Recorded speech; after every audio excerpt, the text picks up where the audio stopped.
Welcome, everybody. We're going to get started today. My name is Alethea Caridi, and I'm the Assistant Director of Sustainability at the University of New England, and I'm also the Chair of the UNE Planetary Health Council.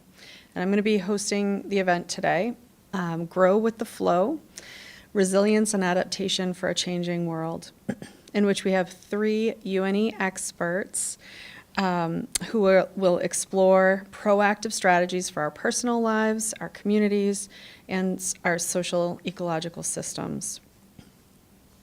Today's event is brought to you through a partnership between the Planetary Health Council and the Center for Excellence in Collaborative Education with support from UNE Communications. So thank you to our partners. Since 2017, UNE has been an institutional member of the International Planetary Health Alliance. It's a Harvard-led consortium of more than 300 universities, non-governmental organizations, and other institutions spanning more than 60 countries.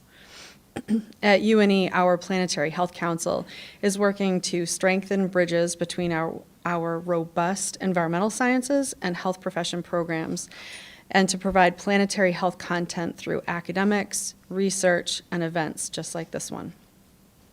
This event will address interprofessional competencies of values and ethics and teamwork, and will be applied toward UNE students' interprofessional honors distinction badge.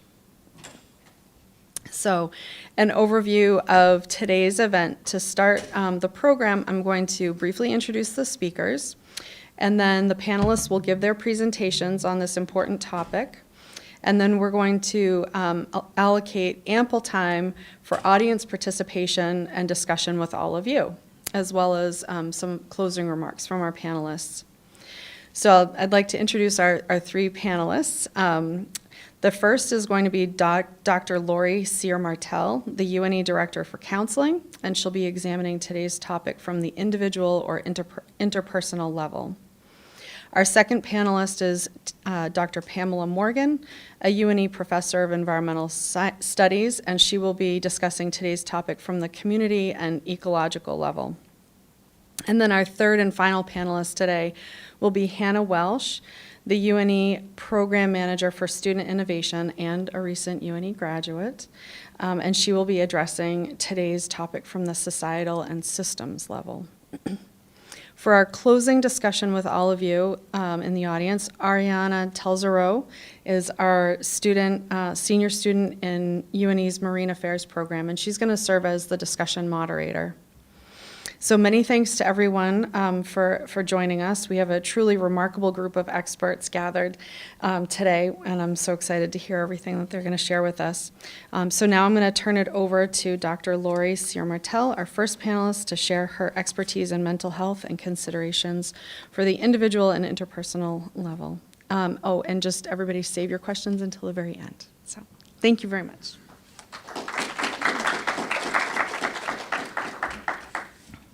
Clicker. Welcome, everyone, and thank you so much for attending today.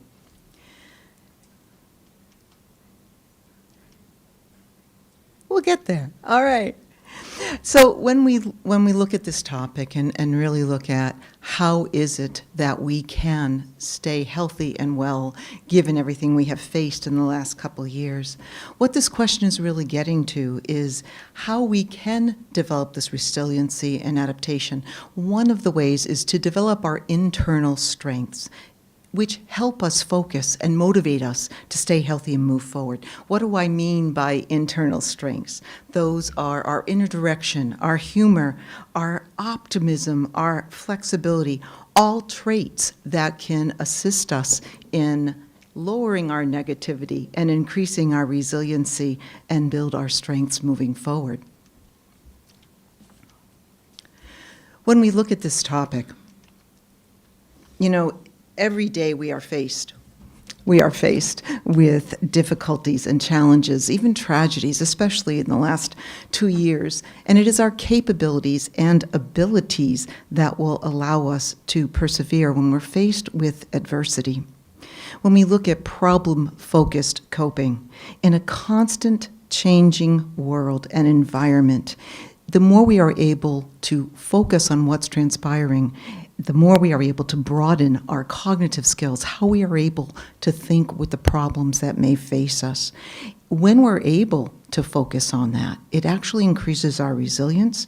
We are able to be more self-confident in what we're doing and therefore enjoy better and better health. Can we really enjoy the work environment and in our personal and professional lives?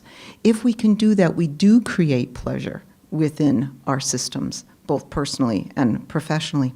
And when we do that, when we feel enjoyment in what we're doing, it decreases our anxiety and feelings of negativity, our fear and our anger and our helplessness, again, increasing our cognitive ability of how we think about things and how we're able to move forward. So I'd like to look at these 3 little bullets at the bottom: how we connect with others, how we can build a routine, and what does that do for us when we talk about resiliency and adaptability, and then how we change our mindset moving forward. When we look at connection, whoops, let me put those up there for you. We all need human connection. It's how we survive. It's the way we move through our life, through difficult times. If we are unable to make significant connections, both personally and professionally, it decreases our ability to get through the experiences, the situations, the struggles, and the tragedies. We all need that, again, human connection. And yes, we need outside connection as well. But it's the internal stuff that can foster those safe relationships. When we build those safe relationships and develop our commitment to our health and wellness and safety, it can help us move forward. Can we discuss with the people that are in our circles what it is we need before we really need it? Let me explain that. So sometimes, especially when we're in a relationship, we think the people within our lives already know what it is we need. And we think they're mind readers, our partners, our significant others, our family members. But if they knew before we knew, in other words, if you've had a really bad day, can you say to somebody, listen, if I come home, I've got this face on, and maybe I have a list up on the refrigerator that says, I'm going for a run, you're making supper, I'm walking the dog, then people know what it is we need. When that communication happens, that builds that connection, that builds that relationship we need to move forward in our lives. Routine. You know, when I talk to people about, do you have a routine? Do you build a routine? They all look at me like I have a third eye. Well, of course I have that planner. Of course I know where I'm going when I'm doing it. But when we're able to build a routine, creating efficiency also helps reduce procrastination. When we create structure within our lives in building that routine, that assists in reducing our stress load. Those healthy habits we talk about all the time, to reach our goals, to keep us motivated. There's actually a rationale behind why that happens. Every time we feel good about something we do, we cross something off our list, we actually release dopamine, which is our feel-good receptor.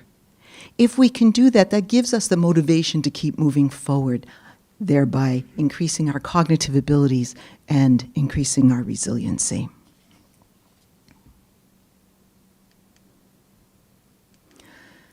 The power of our mindset. You know, our mindset really is more than just our thoughts and beliefs. It's our values. It's how it affects how we behave, how we cope, how we move forward, how we view those struggles and those catastrophes. Do we look at those struggles and challenges as horrendous, or do we look at them as an option, an opportunity to look at it from a different viewpoint, to be able to move forward what might be keeping us stuck? Are these opportunities or doors that might open for us? You know, our brain is continually evolving, continually forming new roadmaps, creating this neuroplasticity to help us to move forward. Can we acquire knowledge about the professions we're in or the professions we're going into? What is it that we need to know about the profession or our life that will keep us healthy and well? That power of the mindset, that game changer. When we look at the game changer, what is it about our lives that will allow us to cultivate positive emotions moving forward on a regular basis to help build that resiliency and help us live longer?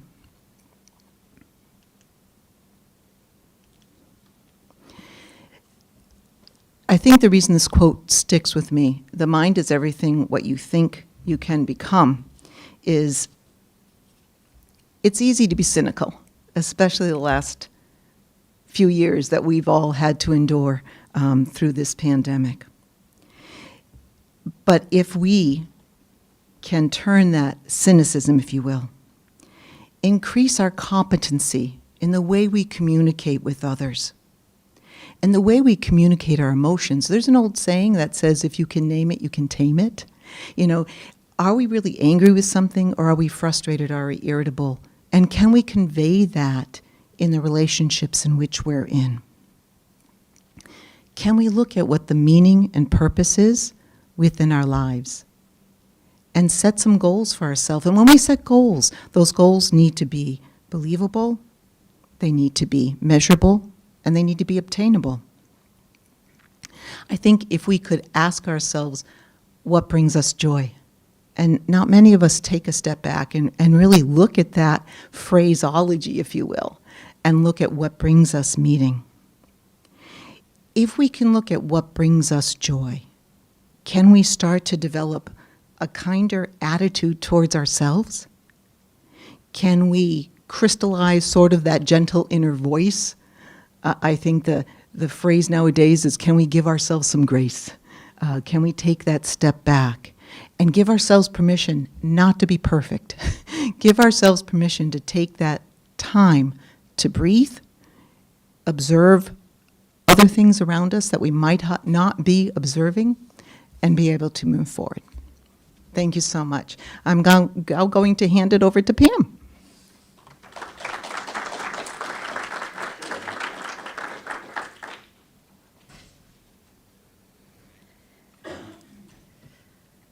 Okay.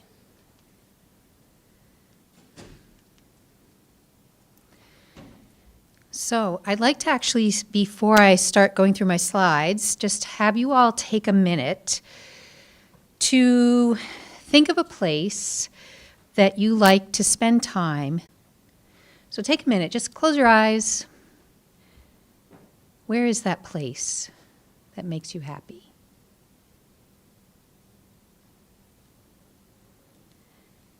So many of you may be thinking about a place in nature. And connecting with nature really can make us happy. So I'd like to talk to you first a little bit about the value of connecting with nature for all of us. In fact, there's a great book that I highly recommend if you haven't read it. It's called The Nature Fix by Florence Williams. She traveled all over the world to gather research that's being done that shows all the different ways that connecting with nature is good for people. And some of these you're probably already familiar with. So as you probably know, spending time in nature definitely reduces our stress and anxiety. Spending time in nature can make us more creative. Spending time in nature has even been shown to improve our cognitive functioning. So if you're about to take a big test, get outside and go for a little walk before you take that test. Scientists have actually seen that as little as 15 minutes spent in the woods each day reduces test subjects' levels of cortisol, which is a stress hormone. And studies consistently report reduced blood pressure and heart rate after spending time in nature.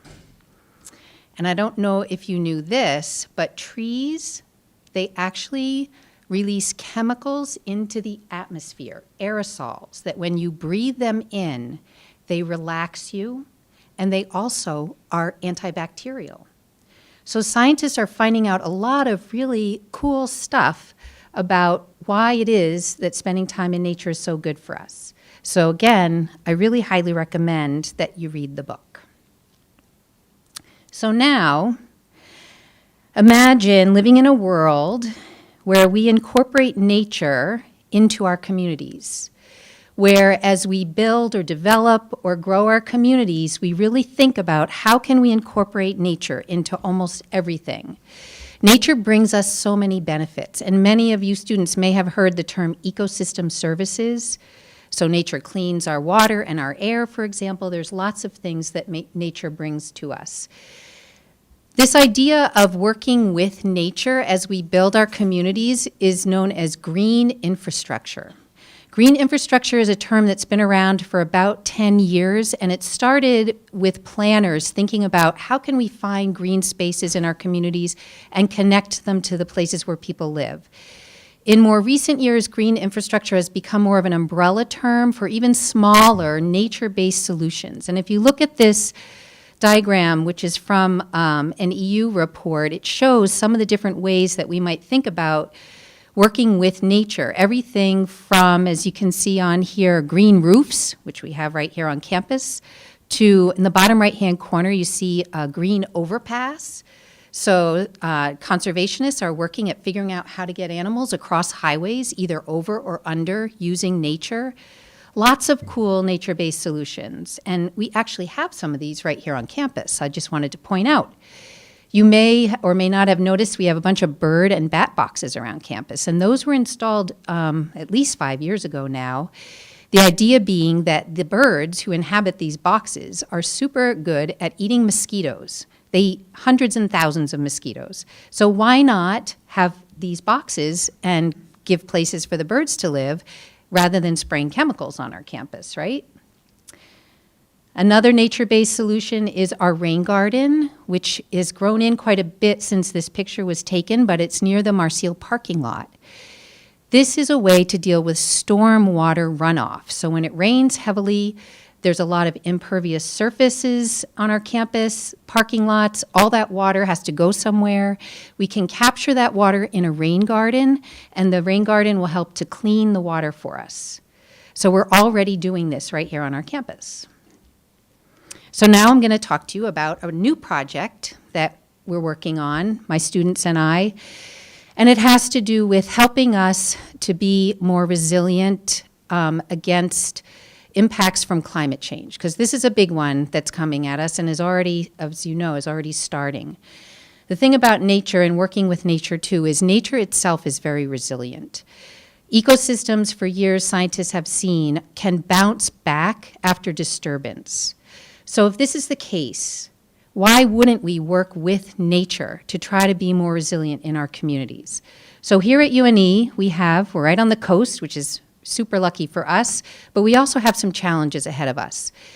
We have these marshes. You can see these little marshes lining the edge of our campus here. And as we look down on this piece of the marsh right near our sewage treatment plant, you can see these marshes are super good at absorbing wave energy. So when waves come up towards the shore, marshes have been found to absorb at least 2/3 of the energy of waves in just 7 meters. So they're great at absorbing that wave energy, which prevents the waves then from attacking our sewage treatment plant, for example. However, if you look at some of the marshes we have along campus right now, you can see from this photo that the edges of our marshes are actually eroding themselves. I don't know if this little pointer will work. There it is. You can see chunks are actually falling off of some of our marshes. Here's some students in my Gulf of Maine Field Studies class looking at this up close, and you can see this is really happening right now as we speak. So what the students are doing in class is they're trying to think about how can we come up with a nature-based solution to this. And the nature-based solution that they're working on is known as living shorelines. Living shorelines can be many different things. They're being developed all around the world, south of us quite more than they are in Maine. But the type of living shoreline that we are looking at has to do with marshes. So a living shoreline is simply working with natural ingredients to try to protect your coast from erosion. Here's a picture on the left. You can see an area that had been pretty severely eroded. On the right, a living shoreline was put into place, and now that shoreline is protected.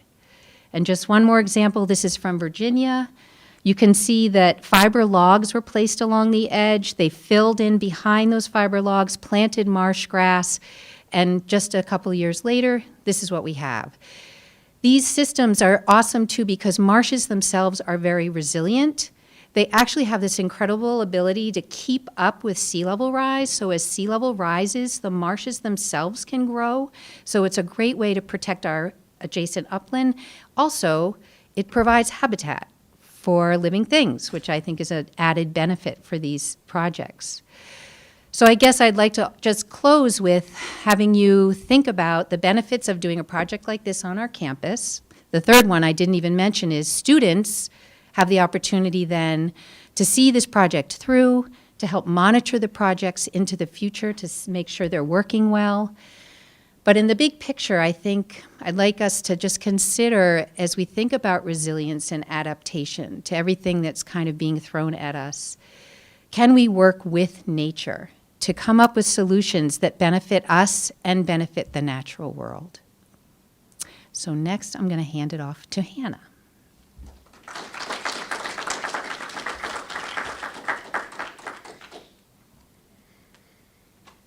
Thanks, Pam.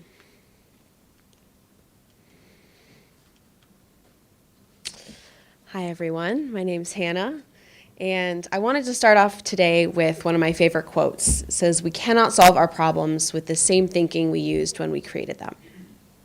Now, being able to think differently is an essential and fundamental concept when we're talking about things like being able to adapt and be resilient. And it's also essential when we want to look at innovative and creative solutions to the problems that we face today. So I want to talk a little bit about the word innovation, what it means and what it isn't. When I say that word, you might have an image start to come to mind. A lot of people tend to think about this genius guy in his garage in Silicon Valley, coming up with this next big business idea or tinkering, trying to come up with the next new technology that's going to take over our lives. But in reality, it's a much more collaborative process than this. It typically requires a team with a huge range of different skill sets, some of which are resiliency and adaptability, but also empathy and creative problem solving and communication.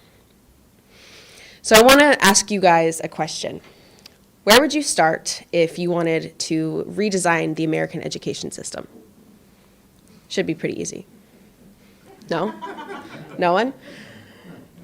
It's a pretty wicked problem, right? That's not easy to answer, and I'm not just saying wicked because I'm becoming a true Mainer.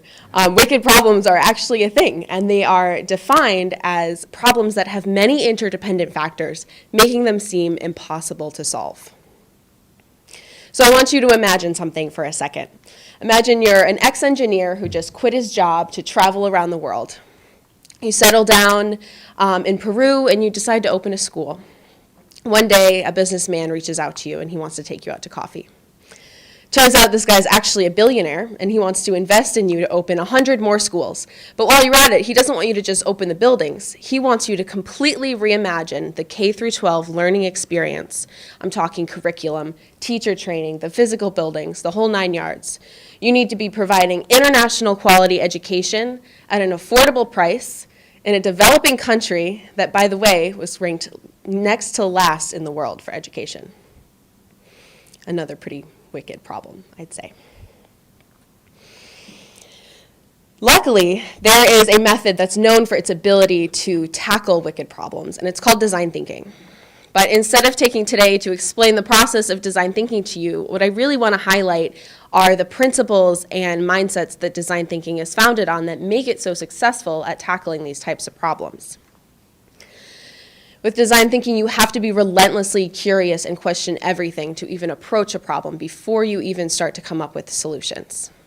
So this Peru example that I gave you, this isn't a theoretical. This is something that actually happened.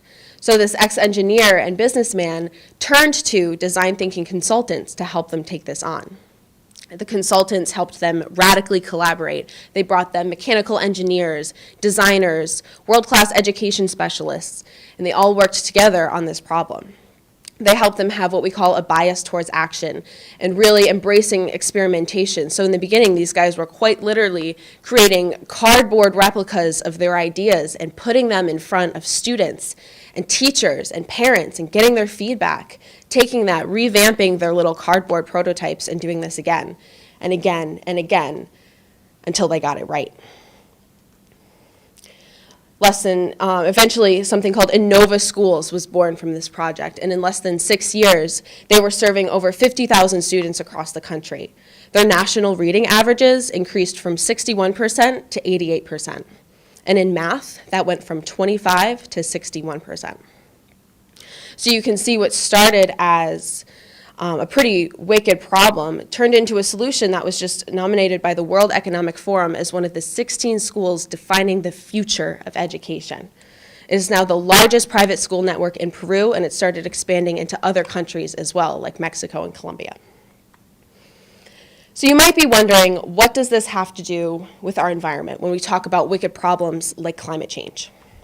Well, one of the things that I love about innovation is that it's not always about reinventing the wheel or the newest cutting edge technology. A lot of times it's just about being able to unlearn the way that we used to do things and opening ourselves up to thinking differently. So right now our UN leaders are working on delivering our 2030 agenda for sustainable development. So we have our 17 SDGs. If you're not familiar with them, I'll read just a few off. They're things like eradicating poverty and hunger, providing quality education to everyone and gender equality, clean and sanitized water and air. This is a pretty ambitious agenda, especially put into the context of the timeline that we want to accomplish all of this within the next 7 to 8 years. At the rate that we're going, this seems practically impossible. So it's not too surprising to see that our UN leaders have actually started reaching out to some consultants who have recommended design thinking to attack this agenda. Our traditional approaches right now tend to focus on individual sectors and patchwork policymaking, and we've seen that this isn't creating change fast enough to keep up with this agenda. So what would likely happen if we use an innovative method and human-centered method like design thinking is we'd likely see more local, collaborative, and participatory initiatives founded in the local context, which is really important because we know there's not going to be a one-size-fits-all solution to any one of these problems. So instead of waiting for our national leaders and politicians and scientists to all come up with a solution, agree on it, and then implement it from the top down and wait to see what the problems that one causes are, what we would likely see instead are communities getting together, trying new things, prototyping, coming up with ideas, seeing what works for them. And so now we're having creative and unique solutions bubbling up all over the world on the community level. So because you're here today, I think that you're kind of like me. You really want to see change, and you want to help be part of the change. But you're probably scared because you don't think it's happening fast enough. Well, luckily, you don't have to wait, because you don't have to be a politician or a genius or a design thinking consultant to be an innovator. That's really why I love innovation, because anyone can be an innovator. It's relevant to everyone. It doesn't matter whether you are going to be a nurse or you're an aspiring marine scientist or you want to start your own business. You can learn to be an innovator. It's just a set of skills and mindsets that are teachable and practicable just like anything else. So you can learn to be an innovator, whatever that means to you, and create the change that you want to see in the world. Thank you.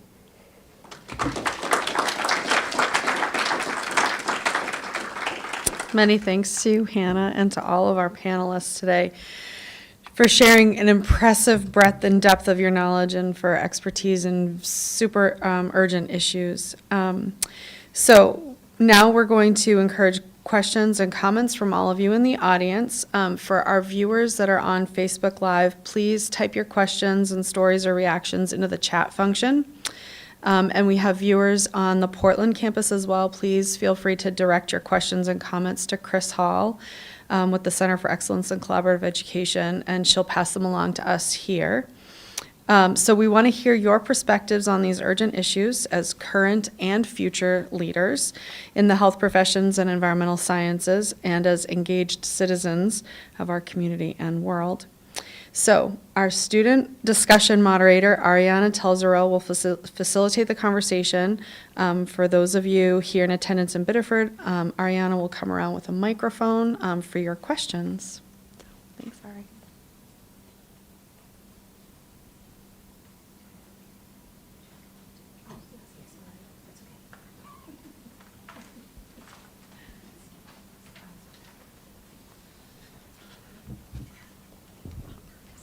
There we go. Thank you. I have a question for Pam.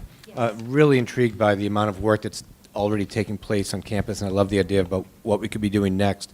And when you talk about the Shoreline, the Living Shoreline project, I'm just wondering about regulations, and once you're on a water line, it's not just campus property at that point. I'm sure it's much more complicated, but I don't have a full grasp of who else would need to endorse a project like that to move forward.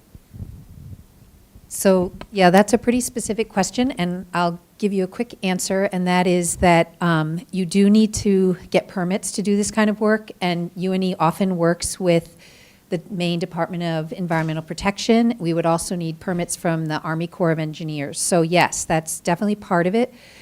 The students in the class have already reached out to some of these consultants and professionals and are kind of gathering information about that.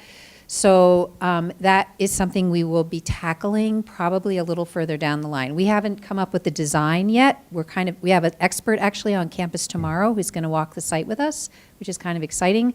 We're gathering as much information from as many stakeholders as we can, and I think you were even interviewed a couple of years ago about the project. So yes, permitting is definitely something that will need to happen. I was at a conference yesterday, and I'll be honest that the laws are right now behind the innovation, let's say.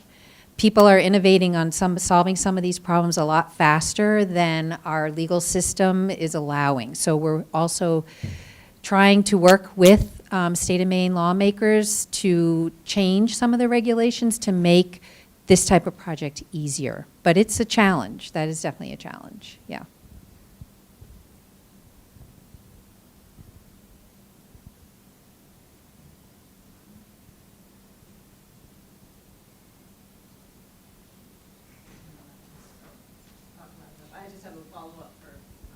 Pam, on that. You mentioned the living shorelines would be replacing what's happening right now with the shorelines are sort of caving in, but you also started to talk with that the waves come up and then that's a natural berm, or it stops the waves from coming into the living shorelines. Do the same effect? Or how would they be impacted by the waves coming in? The living shorelines? Yes. Yes. So the design of a living shoreline has to match the site. So you might have noticed that first picture I showed you had a rock sill along the edge, and then the marsh was behind that. So often we need to, for living shorelines, we need to put something. Sometimes there's oyster reefs that are put beyond to help reduce the energy of the wave. So then as the wave reaches the marsh, the energy's already been reduced.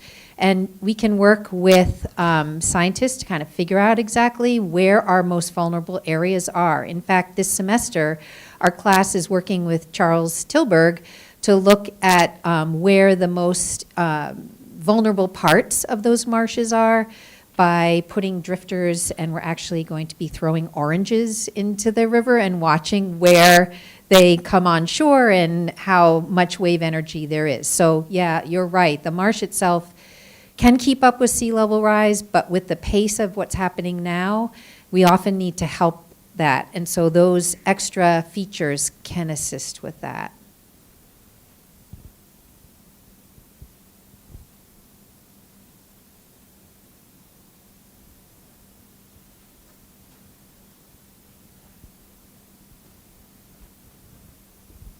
Thank you. This question is for Hannah. With your work in the makerspace and innovation on campus, is there a pathway for some of the challenges that we see locally to make their way into the makerspace and innovation for our students to work on those? Yeah, that's a great question. So we pretty recently started a program called the Student Innovation Fellows Team. So last year was the first year we ran that program, and So we had select students that were working on various different projects across campus, all kind of founded in the context of something that they were really passionate about. This year the program looks a little bit different, but the design of it is to train these students, you know, closer to when they get here as freshmen and sophomores with the skills that we talked about and the mindsets. And then the thought process there is once they've gone through a year of that, they're more capable of being able to go out and find problems that they're really passionate about and then bring those back to us so that we can take their next couple of years to go through and ideate and start practicing how to solve real world problems in that sense. So yeah, thanks.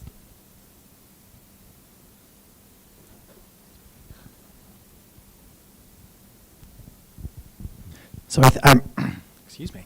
So I think this question is for all three.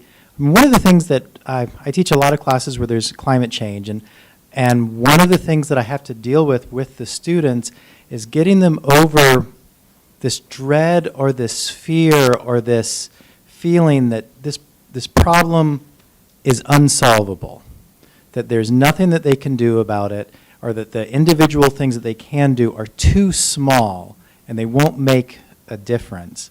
And, you know, Pam, you just talked about something that will make a concrete difference here, and I'm wondering, you know, how should I be approaching my students?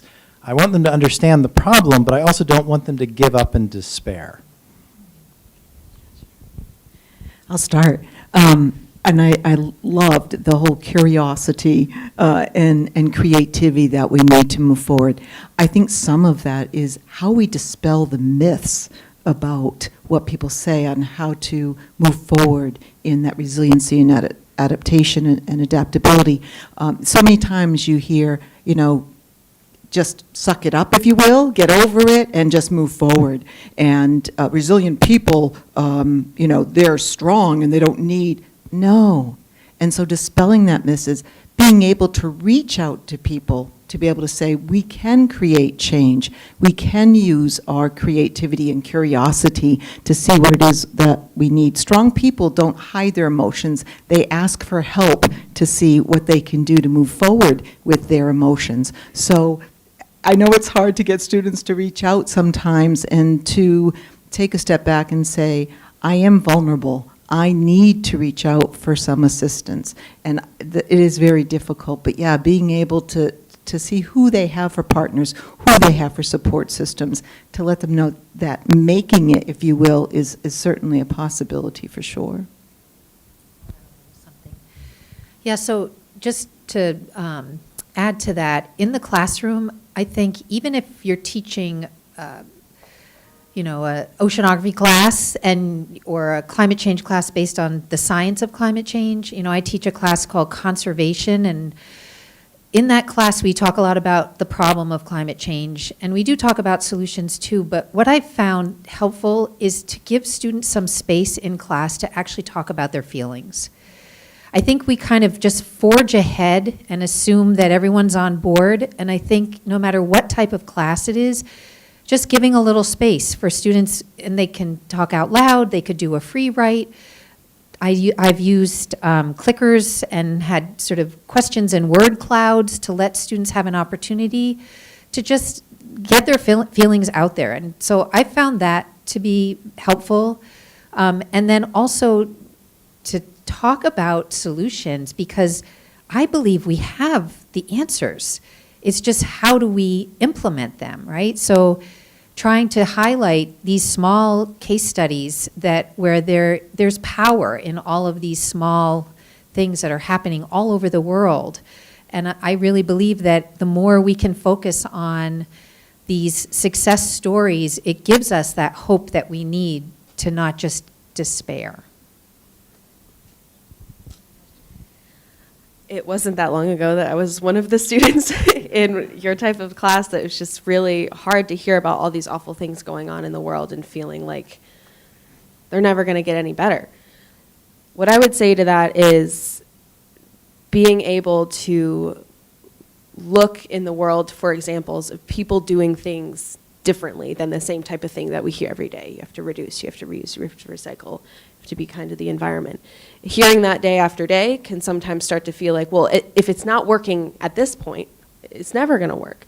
So being able to look to our partners around the world and see all the things that they're trying, even if they haven't actually worked yet. I think as a student, just knowing that there's people out there who care and that they're using all of their creativity and everything that they have to try new things can create a lot of hope for students. So I just wanted to, first of all, thank all three of you. This is phenomenal. And thank you for Lethea for help putting this on. I just absolutely love it.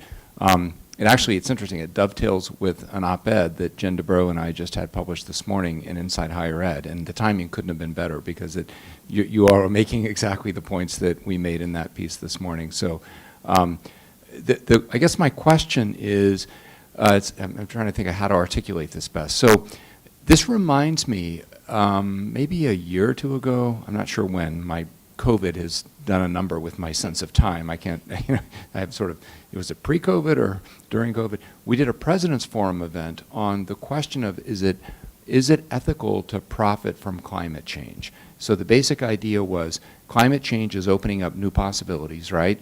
You have everything from farming for the first time in Greenland to the opening up of the Northwest and the Northeast passages, and so you have these new shipping channels and that sort of thing.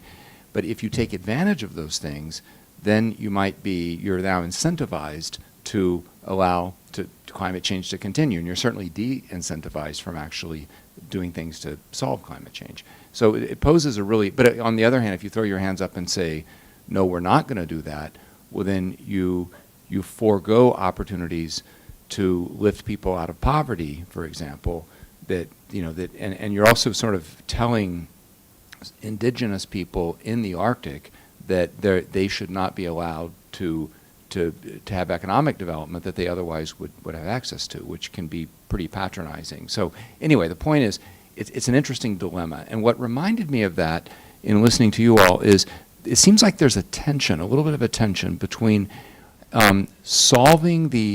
trying to solve the underlying problem versus adaptation, learning to adapt to the problem. So if you talk about climate change, for example, some efforts can actually try to solve climate change. Others can say, okay, climate change is inevitable, which of course to some degree it is, we know that, and we're going to now work on mitigating against it, right? And I think that's same thing at the psychological sort of personal level, same thing. Do you focus your energies on solving some underlying, if you have a relationship issue, for example, learning to adapt to the problems in the relationship, or changing the relationship, or maybe getting out of the relationship, right? So, and same thing. So at all three of the levels of analysis that you've talked about, there's this underlying tension. I don't think it's either or, right? You can do both, but figuring out sort of that decision point of how much energy you put on fostering resilience versus how much you put on solving the underlying problem to begin with, it seems like is a critical, I don't have the answer, so I'm just wondering what your thoughts are about that. The first thing that came to mind for me is coming back to what the need is. And that's something that design thinking talks a lot about, is what's the human need associated with this issue. So a lot of times people will think that, solving climate change isn't a human issue, it's an environmental issue. But we need this planet to survive. Human existence is a need, and not just what we need to exist, but also what we need to thrive. So I think that kind of comes back to tackling, how do we solve a problem and how do we learn to adapt and be resilient all in one? That is a need. We have to be able to create a way forward that is able to encompass all aspects of that solution. It's not an exact answer, but yeah. And you say need, I say meaning and purpose. What is the meaning in an individual's life, psychologically speaking, to move forward in adaptability and be able to thrive in a healthy way? And so when we look at that quote-unquote meaning and purpose, what are the strategies that we can introduce to a human being to be able to make it viable for them to stay healthy and well? So, and that's different, obviously, for everyone to be able to move forward with their lives. So maybe it's the contextual factor that we're speaking to when we look at how to solve that issue, if you will, of adaptability. But yeah. It's really interesting that you raise this because I'm serving on my town's local climate action task force now. A lot of towns in the state of Maine and around the country are starting to try to work on coming up with climate action plans. What are we going to do to deal with climate change in our community? And during one of our recent meetings, one of the members of the committee actually raised this very question. He said, and I'll tell you, he was very blunt about it. He said, look, I have salt water coming onto my property now. The tide is higher than it ever was. I don't want to waste my time reducing my carbon emissions.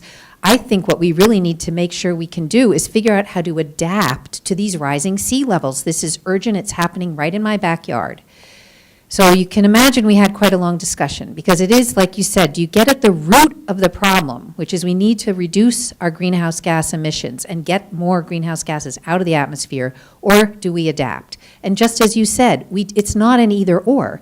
We have to do both. And if we don't do the former, if we don't get those emissions lowered, the sea is going to continue to rise, and it's going to continue to rise faster and faster and more. So, even though it may seem like our little towns reducing our emissions is just a drop in the bucket, towns everywhere have to do this if we're going to have the effects that we need to. And I personally think it's our moral responsibility to do this, because we live in a place where we are fortunate enough to have resources to adapt and to do some of these things. And there are a lot of places on the earth that are already underwater. So I think we have to do both, and you kind of said that in your question.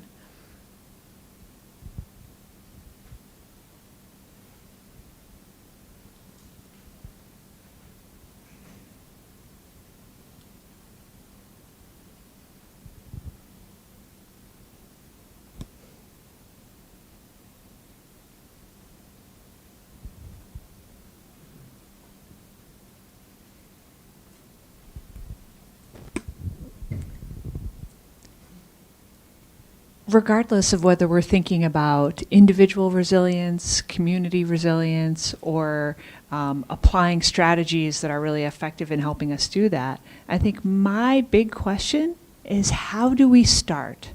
Whether as individuals or communities, we recognize that there are wicked problems out there. Where do we begin to start to address the problems that we're seeing, to adapt or to solve them? I think a piece of that is what's happening right now with what we're doing here today. And I still consider myself fairly new to UNE, but what I have seen here thus far in this community, this educational community, is the willingness to have a conversation, to sit down and have a conversation about what's working, what's not working, that one person to bring forward an idea to initiate that change, for me, is huge. And so if we don't talk about it, then how can we solve it, right? So I think a piece of that is through these conversations, through these programs such as this, to be able to open up the door, so to speak.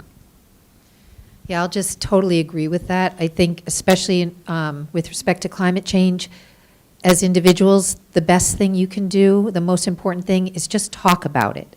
Talk about it with your friends, talk about it with your families, just start talking about it, communicate about it. You don't even have to call it climate change if you don't want. Whatever your concerns are, just talk about them. There's a wonderful author named Katherine Hayhoe. If you don't know her, you should look her up because she's very uplifting. She's a PhD in climate change physics or something, and she's very, quite the brain, but she's really good at communicating, and she talks about this a lot.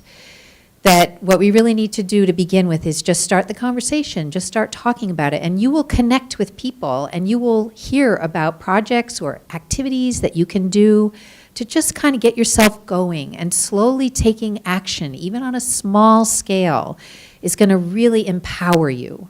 So talk about it, and then figure out just a small something that you can participate in, and it will definitely get you going. That's what I would suggest.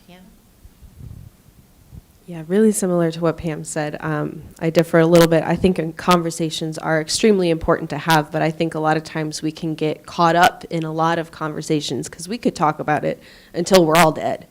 So I think for me, what is really important is having that kind of bias towards action and just trying stuff, physically doing things to see if it works. And most likely the first time you do something, it's not going to work. You're not going to do it perfectly, and it's not going to go exactly how you think it's going to, but at least you started somewhere. And now you have learned from your first try, and you get to do it again and again until you get it right or you find a better way of doing it.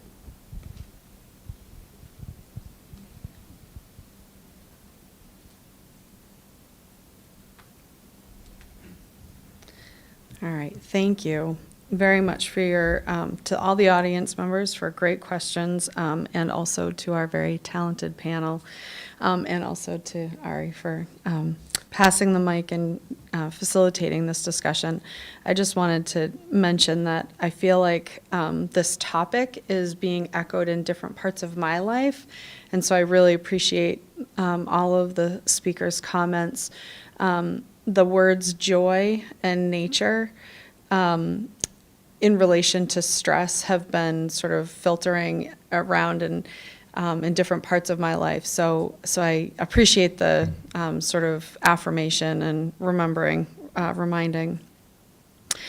So for the sake of time, I'm now going to invite our panelists to share their closing thoughts. So if you wouldn't mind, panelists, in a few words, please share a hopeful vision. I think we were starting to land on that, but a hopeful vision for the future in these strange times. What examples of progress and success give you reason to have hope?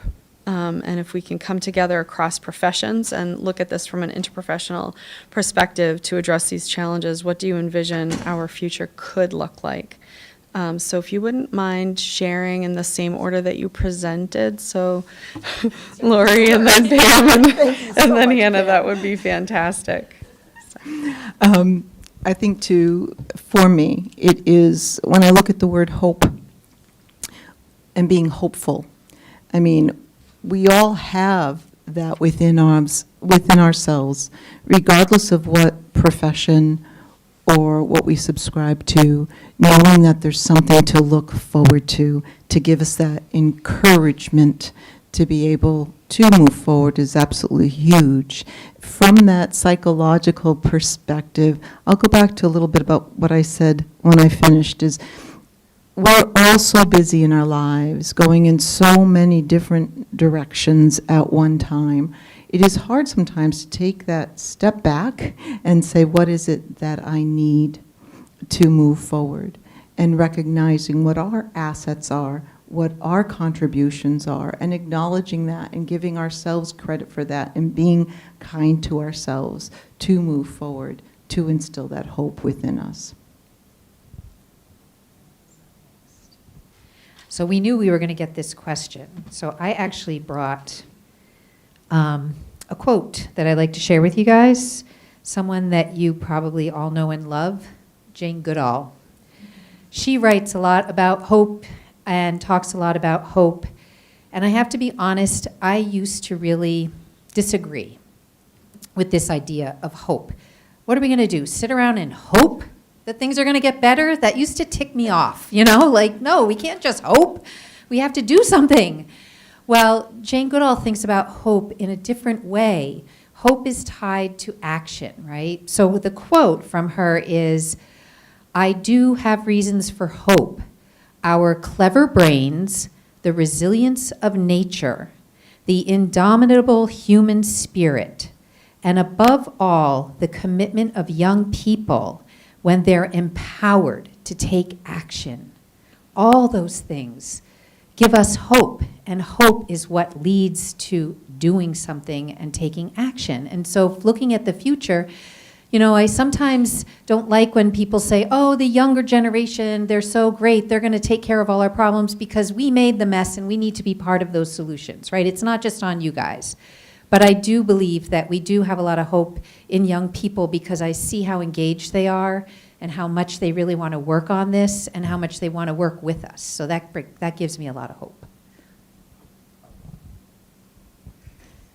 I think one of the things that gives me hope is this school, actually, and its willingness to start to embrace change. This year, for the first time, UNE is having a student team actually run a design thinking project right on campus for the first time, and they're going to be kind of reimagining different spaces around campus and the way that students interact with them and use them. And I think that's just a really great example of UNE's willingness to learn how to teach our students all of these really tough skills that you can't always teach in the classroom. We're really giving them the opportunity to get involved and practice what this looks like in the real world and involve the entire community at the same time. So that's what gives me hope.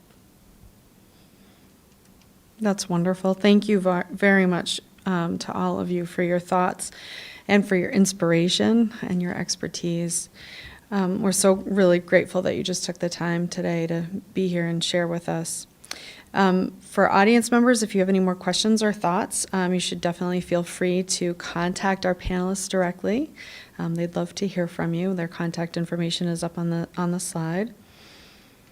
And audience, before you leave today, please fill out this brief attendance survey shown on the screen. You can use your phone and the QR code. Michelle's posting it on the Facebook chat for those of us on our virtual audience. And also, just as a reminder to students, that today's event addresses interprofessional competencies of teamwork and values and ethics, and can be applied toward UNE's Interprofessional Honors Distinction Badge. So many thanks again to our wonderful partners, the UNE Planetary Health Council and the Center for Excellence in Collaborative Education and UNE Communications. Without you, all these events would not be possible, so thank you. And many thanks to all the audience members for joining us today. It's only when we come together across our disciplines to learn about and discuss these important issues that we have the greatest potential for impact. So, thank you.